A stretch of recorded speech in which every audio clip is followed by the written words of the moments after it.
Hello there. Welcome to Just the Dis. My name is Brian, and we talk about Blu-rays here. And for this video, I'm just going to go through some of the most recent Warner Archive releases for the month of June. We will start with There Was a Crooked Man from 1970, directed by the great Joseph L. Mankiewicz of All About Eve fame and others.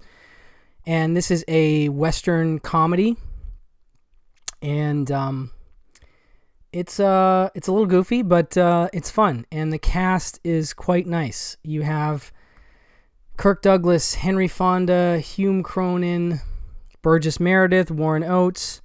I want to say there was a bunch more that let's see here. John Randolph, that was fun. Alan Hale, Victor French, Lee Grant. So just a huge group of actors. Basically, you have a sort of ne'er-do-well outlaw played by Kirk Douglas. And he is a schemer and a charmer, quite popular among his fellow convicts, especially with $500,000 in stolen loot hidden away and a plan to escape and recover it. The new warden Woodward Lopeman has other ideas about Pittman. So he does a heist at the beginning of the movie. He rips off this guy in his safe in his home, and then he stashes the money in a snake burrow, and then is promptly arrested when the guy sees him through a peephole at a cat house. But so then he's trying to get out of jail, basically. And so it says, each man will have the tables turned on him. Academy Award winner Joseph L. Mankiewicz cleverly lassos a twisting, turning, Wild West tale of brawls, chases, shootouts, and wry wit courtesy of a script by David Newman and Robert Benton. Obviously, Robert Benton, Bonnie and Clyde, The Late Show, a really great Warner Archive DVD, which I would have loved to have seen on Warner Archive Blu-ray, but maybe we'll get a Blu-ray from somebody else. But anyway, Robert Benton, a great writer, so that helps this movie. Kirk Douglas as Pittman, Henry Fonda as Lopeman, headline a sterling cast with Hume Cronin, Burgess Meredith, Warren Oates, and Lee Grant. Boistering yet blistering yet lacerating, There Was a Crooked Man is, throughout all its moods, devilishly entertaining. And it has a vintage featurette on location, which is always fun to see those. But yeah, Kirk Douglas, smiling his charming way through this film, and it is more of a Western than that cover might indicate, but yeah, that's kind of what it is a Kirk Douglas comedy Western. So There Was a Crooked Man, nice widescreen transfer of that. Speaking of Westerns, we have another one with Anthony Quinn. This is called Guns for San Sebastian, which I had only heard of prior to this release. And it also has Charles Bronson, Anjanette Comer, who I'm a big fan of. She's in The Loved One and would pop up in a lot of late 60s studio films. Steven Soderbergh would cast her later, I believe, in The Underneath. So I'm sure he was a fan of hers from her 60s studio work. Very beautiful woman, great actor.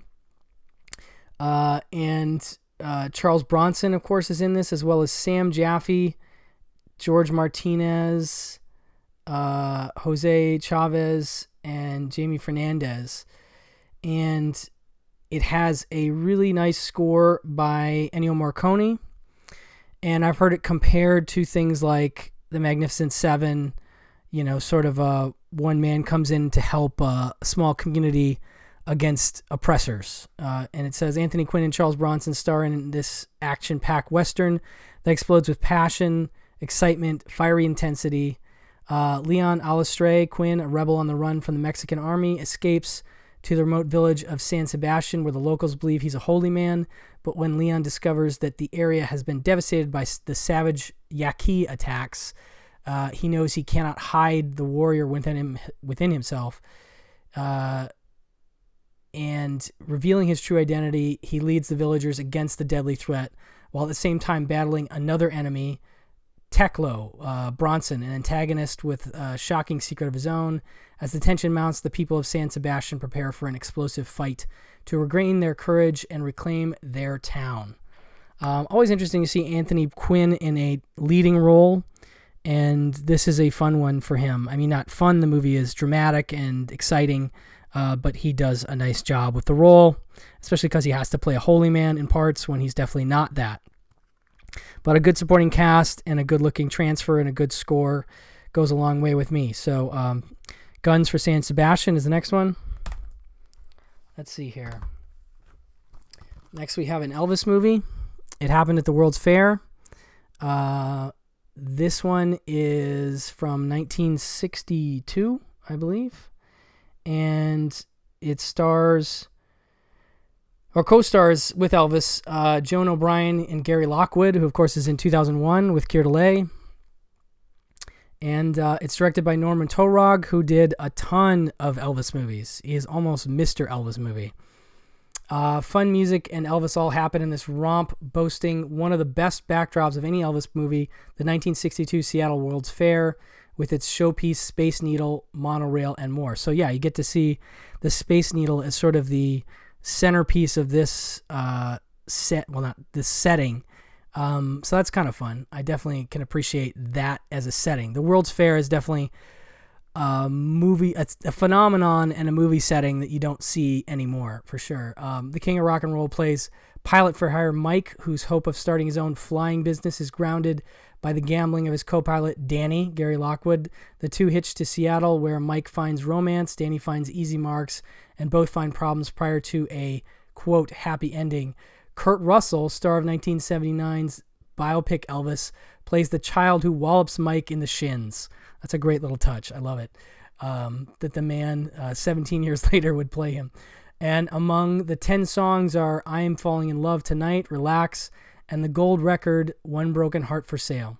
So lots of nice Elvis tunes. I think that's why a lot of people like myself watch these movies. And this is a beautiful, colorful film. So that is, it happened at the World's Fair. Speaking of beautiful and colorful, the Ziegfeld Follies is next. This is directed by Vincente Minnelli, produced by Arthur Freed. MGM musicals are some of the most eye-poppingly gorgeous color musicals ever made. And this is sort of like it says, Heaven's Harps and Wings are nice, but showman extraordinaire Florenz Ziegfeld Jr. wants most, now that he's no longer on Earth, is to put on another extravaganza. So you get William Powell playing Ziegfeld in heaven, I guess, sort of orchestrating this collection of musicals and comedic scenes. But it's a really fun intro because William Powell is like totally white-haired, and I can't tell if that's natural or Grecian formula, but he looks godlike or something. That's very funny. To put on another extravaganza, it would have the brightest stars and creative talents, the most glamour, gams, and optimism. In short, it would be like the Ziegfeld Follies. With a who's who of credited and uncredited Hollywood talents, this all-star review is heaven to fans of musicals. Fred Astaire dazzles once, twice, 4 numbers in all. Red Skelton reprises his funny Guzzler's gin skit. Esther Williams swims, Lena Horne sings, and Judy Garland spoofs snobbery. There's Verdi opera and Fanny Bryce vaudeville. Pattern pantomime, and the Babbitt and the Bromide with Gene Kelly joining Fred Astaire in their first ever screen pairing. What a show. The man called Flo must be proud. So yeah, it's beautiful and very episodic and just kind of clicks through a bunch of different skits, but the transfer looks incredible. I mean, it's not widescreen, it's a 4:3 transfer, but the color is beautiful, and I'm just trying to see if there's anybody that wasn't mentioned in that. Catherine Grayson, let's see here, Esther Williams, William Powell, Eddie Arnold, Sid Charisse, Hume Cronin, William Frawley, Virginia O'Brien. Keenan Wynn has a great little skit in here. So it's super fun. It's like it ends up feeling a bit like a collection of scenes, but orchestrated through that heavenly William Powell opening and directed by Vincente Minnelli. It feels just like a very sort of greatest hits kind of thing, just a beautiful collection of stuff. and gorgeous as usual from Warner Archive. So this one from, I want to say 1946? No. Feels later than that, doesn't it? Maybe it is. That doesn't feel right to me. But it could be 46, I guess. But as you can see, beautiful color and just wonderful spectacle. So there's that. And then we close with something a bit more dramatic. Madame Curie with Greer Garson and Walter Pidgeon. This, of course, the story of the real-life scientist in an era when women were allowed to be ornaments, mothers, or drudges. Young Marie Skłodowska of Poland dreamed of something more. She defied convention to study physics and mathematics at the Sorbonne with Pierre Curie, the professor who became her husband, to make one of the greatest breakthroughs in the 20th century science. Greer Garson and Walter Pidgeon reunite after their Mrs. Miniver triumph to portray the courageous couple who won the 1903 Nobel Prize for the discovery of radium. This stirring biopic captures the challenge of research, the triumph of achievement, and the profound bond of love they shared. Madame Curie is a lasting inspiration that makes the quest for knowledge a romantic and thrilling pursuit. That's Bosley Crowther quoted. And I agree. It is a very inspirational film, and Greer Garson and Walter Pidgeon are great together. And it's really wonderful to see, this film and how incredible a scientist and driving force in this remarkable discovery that she was. And it's a Hollywood movie, but I still think it's a great drama and an emotional drama with two great actors at the center.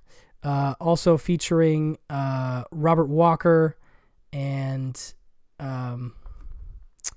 C. Aubrey Smith, Dame Whitty, Reginald Owen, Van Johnson, and Margaret O'Brien. And this one I remember really digging. This was listed in Danny Perry's Guide for the Film Fanatic, I want to say in the back, in the checklist. And that's how I originally tracked it down on Warner Archive DVD. So now it's available on Blu-ray.